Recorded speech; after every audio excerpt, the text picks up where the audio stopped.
오늘 설교 제목을 보시고 액츠 29라고 되어 있는 이 말 무슨 뜻인가 혹 의아하게 생각한 분이 계실지 모르겠어요. 영어로 사도행전을 액츠라고 이렇게 줄여서 부릅니다.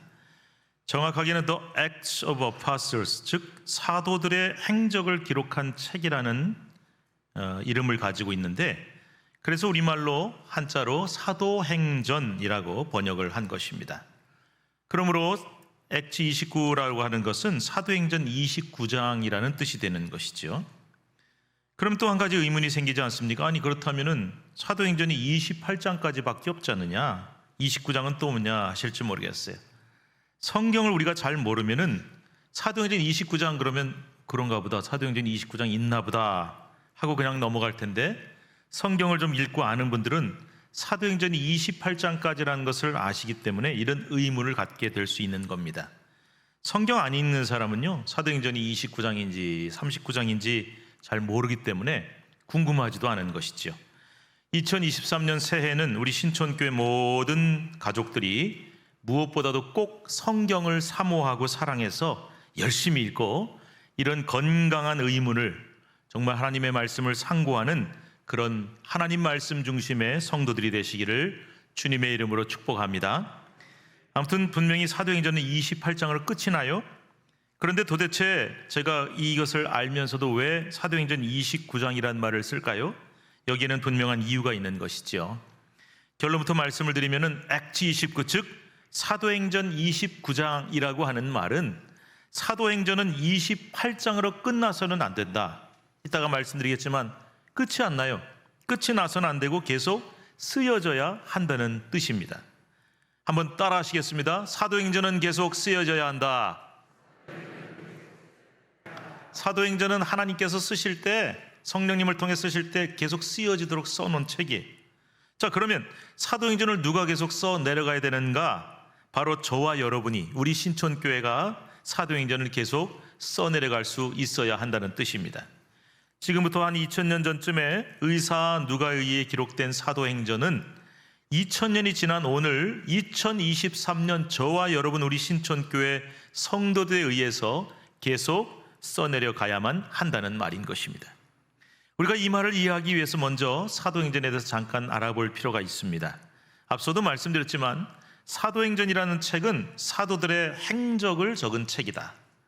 그런데 말은 사도들인데요, 실제로는 두 사람의 사도들, 즉 베드로 사도와 바울 사도의 행적을 주로 적은 책이 사도행전입니다. 물론 두 사람 외에도 다른 사도들이 등장을 해요. 그러나 주로 베드로와 바울 두 사람에 관한 내용을 적고 있습니다. 베드로는 언제 등장하느냐? 사도행전 전반부의 주인공으로 등장을 하는데, 사도행전 2장에 보면은 오순절 성령 강림 사건이 일어나고 이 베드로가 사도들을 대표해서 강력하게 그곳에 모인 사람들에게 설교하는 내용이 나옵니다. 거기서부터 시작을 해서 사도행전 12장까지의 중심 인물은 베드로입니다. 그런데 이 바울은 13장에 등장을 해서 사도행전 28장 다 마칠 때까지 중심 인물로 후반부에 등장을 하지요. 그러니까 사도 베드로도 중요한 인물임에 틀림없지만 분량으로 보나 무게로 보나 이 사도 바울이 더 사도행전의 중심 인물이라고 해도 과언이 아닐 것입니다. 그래서 어떤 사람들은 사도행전을 별명을 이렇게 붙였어요. 바울행전이다, 그렇게 붙였어요.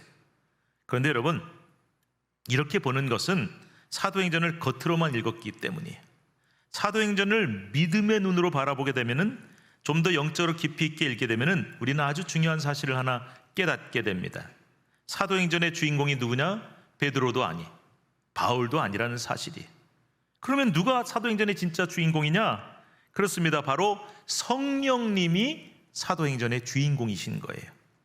그 가장 강력한 증거가 바로 오늘 본문 우리가 읽었죠? 사도행전에서 가장 유명한 말씀이 사도행전 1장 8절입니다.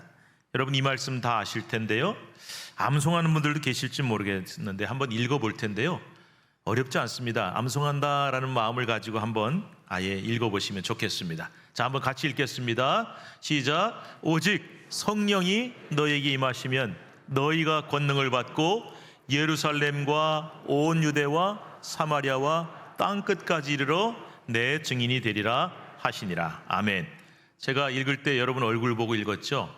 자신 있게 암송하니까 그렇게 읽지 않습니까?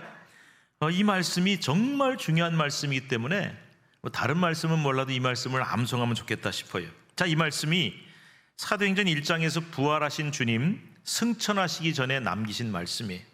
그런데 이 말씀이 바로 왜 중요하냐면은 사도행전 28장 전체를 미리 보여주는 로드맵과 같은 역할을 한다는 것이죠.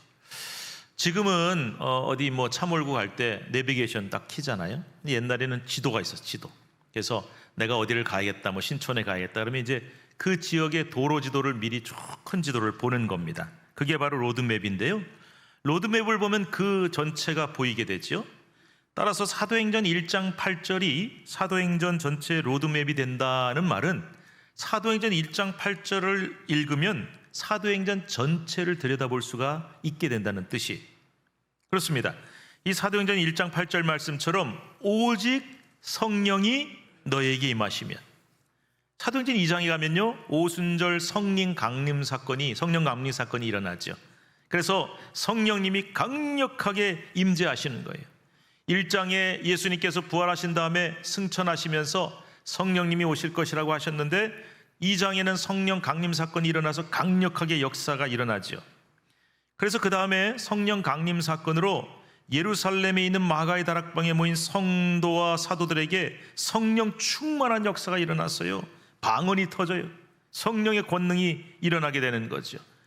너희가 성령의 권능을 받게 되면 하는 말씀이 그대로 이루어진 겁니다.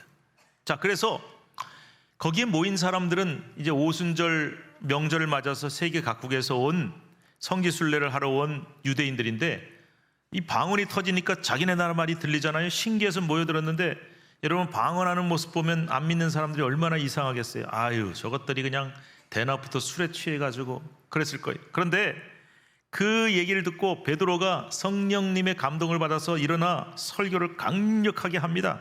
그랬더니 그 모든 사람이 성령 감화를 받아서 하루에 3,000명이 회개하고 세례를 받고 예루살렘의 처음 교회인 초대교회가 세워졌다는 겁니다. 자, 그 다음에 이제 복음의 이 역사가 성령님의 권능을 따라서 어떻게 퍼져가는지를 사도행전이 기록을 하고 있는데요. 자, 그래서 사도행전 1장 8절에 성령의 권능을 받게 되면 그 다음에 어떻게 된다 그랬어요? 성령이 너에게 임하시면 어디로요? 예루살렘과 온 유대와 사마리아와 땅끝까지 점점 넓어지죠. 그래서 이렇게 복음의 증인으로서 복음을 점점 넓게 전파하게 되는 겁니다.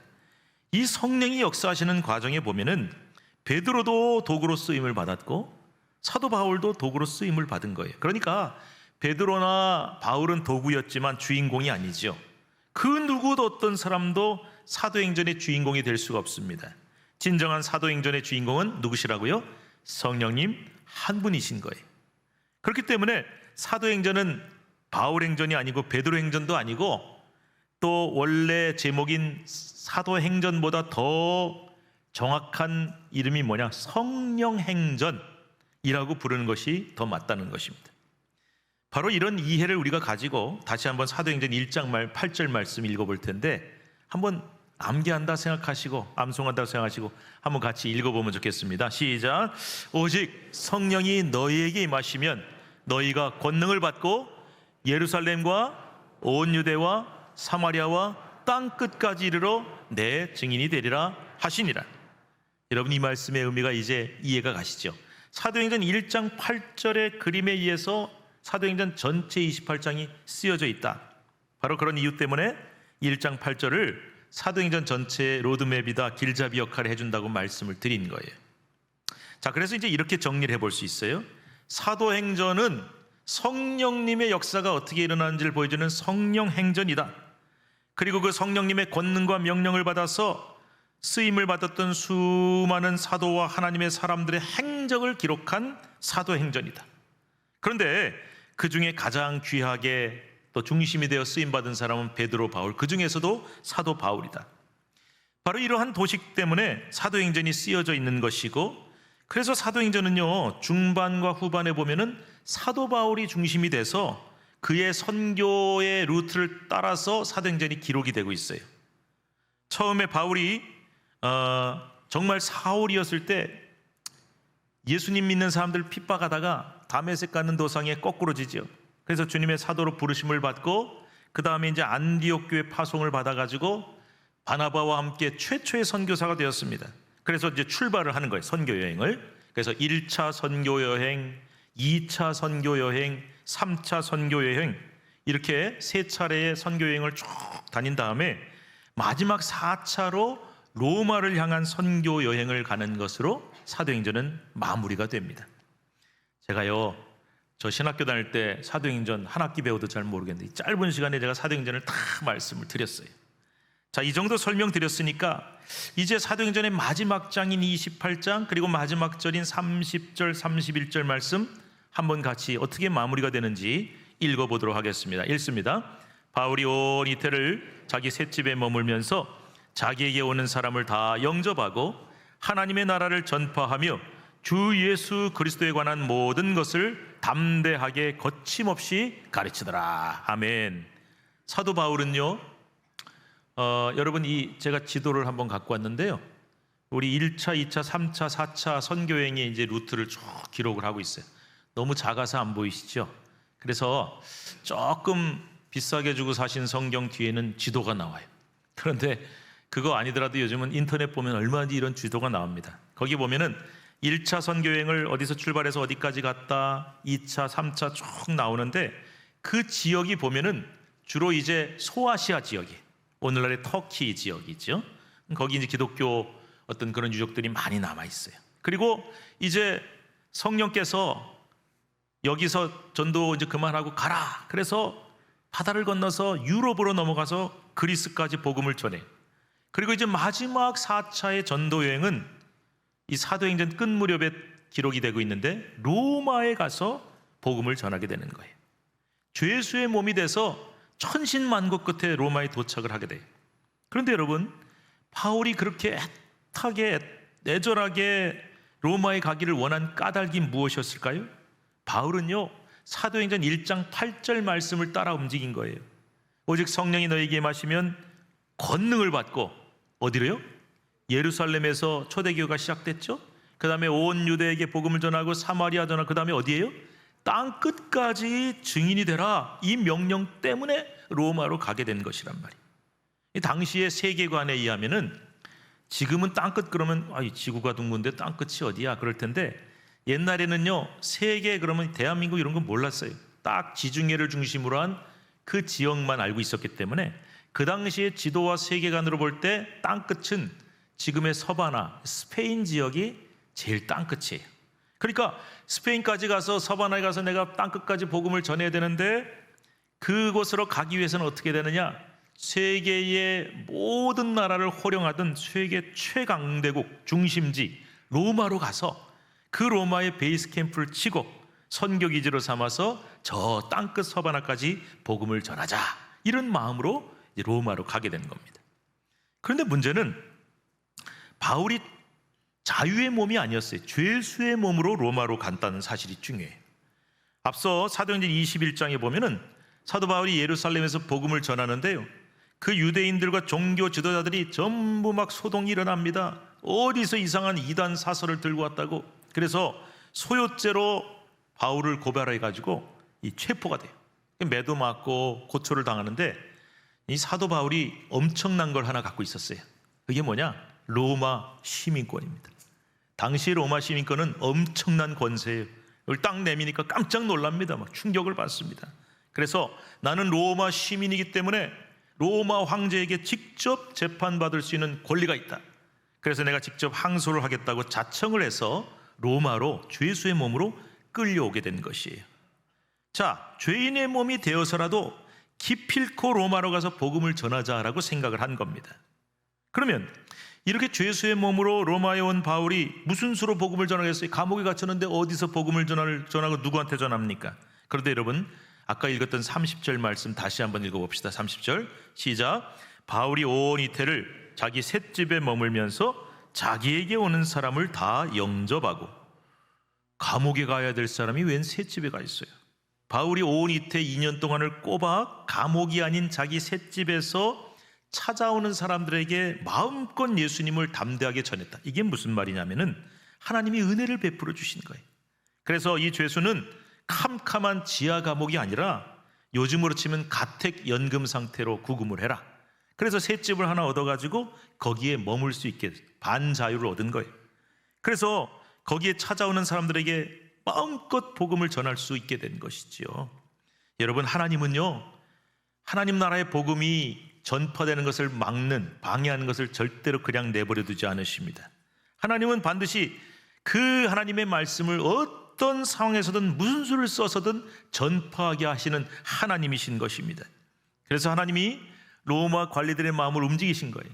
이게 하나님의 방법이, 사람의 마음을 움직이셔서 바울을 감옥의 감금 상태가 아니라 이 가택연금의 반자유의 몸으로 만드셔서 마음껏 복음을 전하게 하신 것이죠.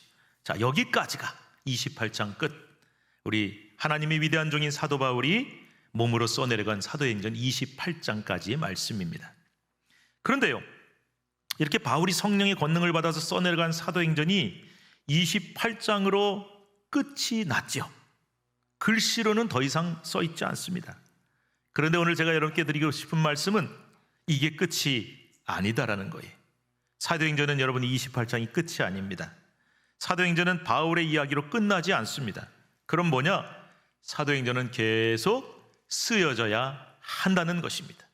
자, 상식적으로 생각했을 때 바울이 복음 전했대 그리고 끝나면 안 되잖아요. 뭐 결과가 나와야 될 거 아니에요. 뭐 로마가 다 뒤집어졌다든지 다 예수 믿게 됐. 근데 그런 말이 안 나와요. 이게 왜 그러냐? 하나님께서 사도행전 자체를 미완결로 남겨놓으신 거예요. 왜? 28장으로 끝난 게 아니라 29장이 쓰여져야 한다. 그런데 누가 그 29장을 써내려가느냐? 바로 우리가. 오늘 우리 신촌교회가 2023년의 새해에 사도행전을 계속 써내려가야 한다는 것입니다. 사도행전 29장을 계속 써가야 한다. 그것도 성령님의 강력한 권능을 힘입어서 이 말씀을 저와 여러분이 함께 써가야 한다는 것이죠.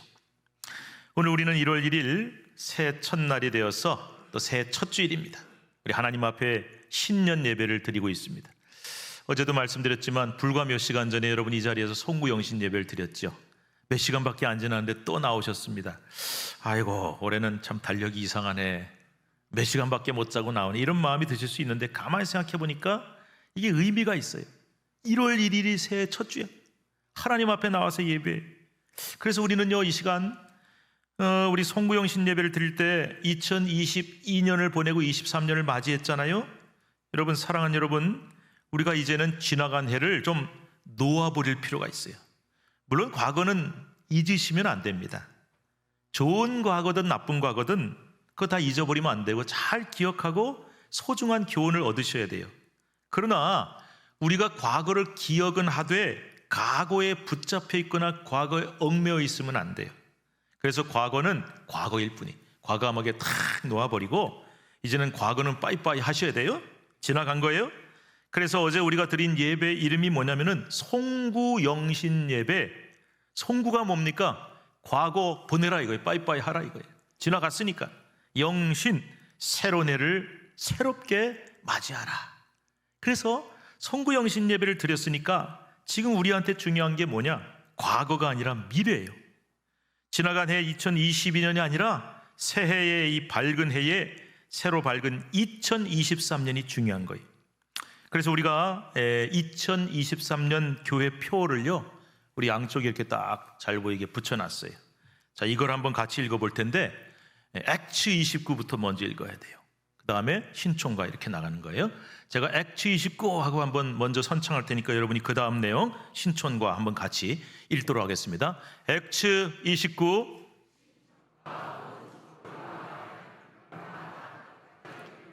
예, 바로 이 말씀을 표로 정했습니다. 앞서 말씀드린 대로 우리 교회의 미래가, 우리 교회 2023년이 사도행전 29장을 계속 썩어내려가는 해. 그래서 우리가 새로운 신사도행전을 써가는 해가 되어야 한다는 그런 뜻을 갖고 있는 거예요. 자, 그러기 위해서 뭐 무조건 되는 거 아니잖아요. 우리 신촌교회가 어떤 교회가 돼야 하느냐? 먼저 우리 신촌교회는 좋은 교회가 먼저 되어야 합니다. 무슨 교회요? 좋은 교회예요. 제가 부임할 때 이런 말씀 드렸습니다. 이제 우리 신촌교회는요, 그냥 신촌교회가 아니라 좋은 교회, 신촌교회가 되어야 합니다. 우리 성도들 자신이 볼 때도 우리 교회 좋은 교회야, 이렇게 돼야 돼요. 교회 자부심이 있어야 돼요. 제가 전에 목회할 때요, 어떤 다른 교회 성도를 만났는데 교회 다닌대요. 그래서 제가 실례지만 어느 교회 다니시냐 그랬더니 우물쭈물 말을 못해요. 나중에 알고 보니까 그 교회가 엄청나게 분란이 있어가지고 막 시끄러운 교회였어요. 소문이 잔뜩 났어요. 그러니까 내가 어느 교회 다닙니다 소리를 잘 못하는 거예요. 얼마나 제가 가슴이 아픈지. 여러분, 내 교회가 좋은 교회라고 생각 못하면은 어디 가서 어느 교회 다닌다고 말을 할 것이며 전도를 어떻게 할 수 있겠어요? 그래서 우리 성도들 자신이 봐도 우리 교회는 좋은 교회야, 또 다른 교회가 봐도 저 신촌교회 참 좋은 교회야, 그리고 주변에 예수 안 믿는 사람들이 볼 때도 우리 동네에 있는 저 신촌교회 참 좋은 교회야, 이렇게 돼야 된다는 것이죠. 근데 저는 이미 몇 개월밖에 안 된 짧은 기간이지만 이미 우리 신촌교회가 참 좋은 교회가 되어가고 있다고 분명히 믿습니다. 그런데 여러분, 이제 2023년 새해는요, 우리 신촌교회가 좋은 교회가 될 뿐만 아니라 좋은 교회를 넘어서서 위대한 교회가 되어야 합니다. 따라하십시다. 위대한 교회. 이 시대에 하나님이 우리 신촌교회에 주신 크고 위대한 사명을 온전히 감당하며 능력 있고 위대한 교회로 쓰임을 받는 그런 교회가 되어야 한다는 말씀이에요.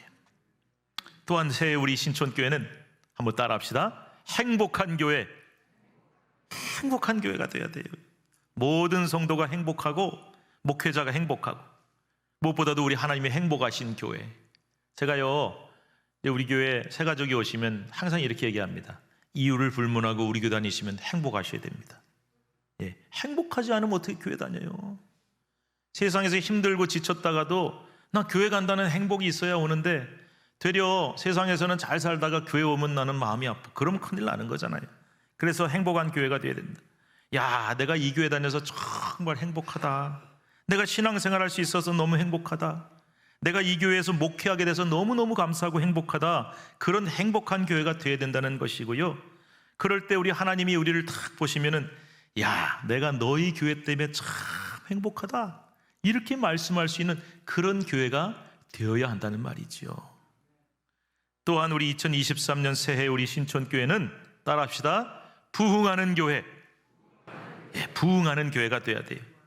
그냥 교인들 좀 숫자 늘었대, 교회 규모가 좀 커졌대, 그런 수준의 부흥 말고요. 사도행전에 나오는 예루살렘 초대교회는 보세요. 성령의 권능이 뜨겁게 일어났어요. 역사가 일어나요. 그래서 엄청나게 부흥을 하고 폭발적으로 성장하고, 그래서 그 지역뿐만이 아니라 예루살렘에서 출발했지만 어떻게 됐어요? 온 유대, 사마리아의 땅끝까지 그 영향력을 저 세계 끝까지 뻗어나가는 그런 위대한 교회가 됐던 것처럼 우리 신촌교회는 새해에 폭발적인 부흥과 뜨거운 성령의 역사와 능력이 나타나는 그런 교회가 되어야 한다는 것이지요. 그래서 우리의 능력을, 우리의 권능을 세계 끝까지 펼쳐나갈 수 있는 그런 부흥하는 교회가 되어야 된다. 그래서 바로 이런 의미를 담은 새 표가 바로 여기에 쓰여져 있는 것입니다. 한 번만 더 읽어봅시다. 제가 액츠 29 하겠습니다. 액츠 29. 신촌과 온 서울과 대한민국과 땅끝까지 이르러. 처음에 읽어보실 때 뭔 표가 이렇게 기냐 그러셨을지 몰라요. 그런데 사도행전 1장 8절 예루살렘과 온 유대와 사마리아와 땅끝까지 이르러. 우리는 예루살렘이 어디겠어요? 우리가 이곳 신촌 아닙니까? 제가 우리 교회 초창기 멤버인 우리 권사님들 신방 갔더니 이런 말씀을 하세요. 목사님, 우리 교회가 몇 년에 창립됐는지 아십니까? 1955년에 67주년 됐습니다. 그때요, 신촌 언덕 위에 자그마한 교회를 세우는데 거기가 공동묘지터 했습니다. 그러시는 거예요. 그래서 깜짝 놀랐습니다. 여러분, 그렇게 시작된 우리 교회가 이 신촌 지역에 얼마나 많은 영적 영향력을 끼쳤습니까? 그런데 이제는 신촌으로 끝나는 게 아니라 예루살렘과 온 유대와 사마리아와 땅끝까지처럼 신촌과 그 다음에 어디예요? 온 서울을 품고 대한민국을 품고 저 땅끝까지, 세계 끝까지 복음을 증거하고 선교사를 파송하고 땅끝까지 주님의 능력을 전파하는 사도행전 29장을 써내려가는 그런 교회가 되어야 한다는 것입니다. 사랑하는 신촌가족 여러분, 제가 여러분 부를 때요, 신촌교회 성도 여러분이라는 말보다 신촌가족 여러분이라는 말을 더 좋아하는 이유가 있습니다. 그것은 바로 여러분이 저의 가족이기 때문입니다. 그래서 제가 가족관계 증명서를 하나 저기 떼왔습니다. 여러분이 저의 가족이다. 이게 무슨 말이겠습니까? 피를 나눈 친형제나 자매보다 더 가깝고 더 사랑하고 소중한 저의 가족들이시기 때문에, 그래서 저는 하나님께 기도할 때 여러분이 저의 양이고 성도들이기도 하지만 주님, 이들이 저의 가족입니다. 영적인 가족입니다. 그렇게 기도해요. 그래서 여러분 모두도 서로가 형제이며 자매인 것입니다. 가족인 것이에요. 가족이란 게 뭡니까? 뭐 살다 보면 복닥복닥 하다 보면 뭐 서로 싸우기도 하고 다투기도 하고 상처 주기도 하고 그렇습니다. 그런데 그렇다고 가족 아닙니까? 그래도 가족이에요. 그래서 우리는 정말 가족이 되어서, 한 가족이 되어서, 한 마음이 되어서 우리 신촌교회는 2023년에 좋은 교회를 넘어서 위대한 교회가 반드시 되어야 할 줄로 여러분 믿으시기 바랍니다. 사랑하는 신촌 가족 여러분, 우리 신촌교회가 2023년에는 참 행복한 교회가 될 줄 믿으시기 바랍니다. 우리 가족 여러분, 우리가 살아가는 이 몸된 신촌교회가 새해는 폭발적으로 부흥하고 성장하는 위대한 교회가 될 줄로 반드시 믿으시기 바랍니다. 이 사실 믿으시면 여러분 아멘 하시기 바랍니다. 제가 여러분한테 지금 막 세뇌를 시키는 게 아니에요. 세뇌라는 게 뭐냐면은 가능성이 없는데 된다 해서 억지로 집어넣는 게 세뇌인데, 여러분 안 되는 일, 불가능한 일을 여러분한테 됩니다, 무조건 아멘 하세요, 제가 그렇게 하고 있는 게 아니에요. 분명히 가능합니다.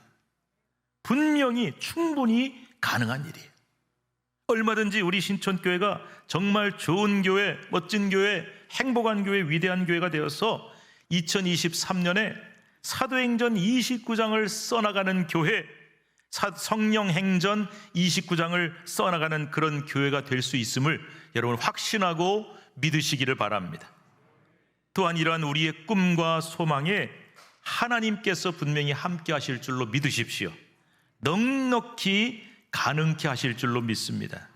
우리 신촌가족 여러분, 자부심을 가지십시오. 자부심. 나는 신촌의 성도야, 내 교회가 신촌교회야, 이런 자부심을 가지셔야 돼요. 그리고 이 모든 일은 우리가 하는 게 아니에요. 목사님이 하세요, 우리가 할까요? 그게 아니에요. 여러분, 이 역사는요 하나님이 하셔야 돼요. 하나님께서 성령님의 권능을 보내주심으로 우리가 감당할 수 있고, 우리는 그 일꾼과 도구로 쓰임을 받게 되는 거예요.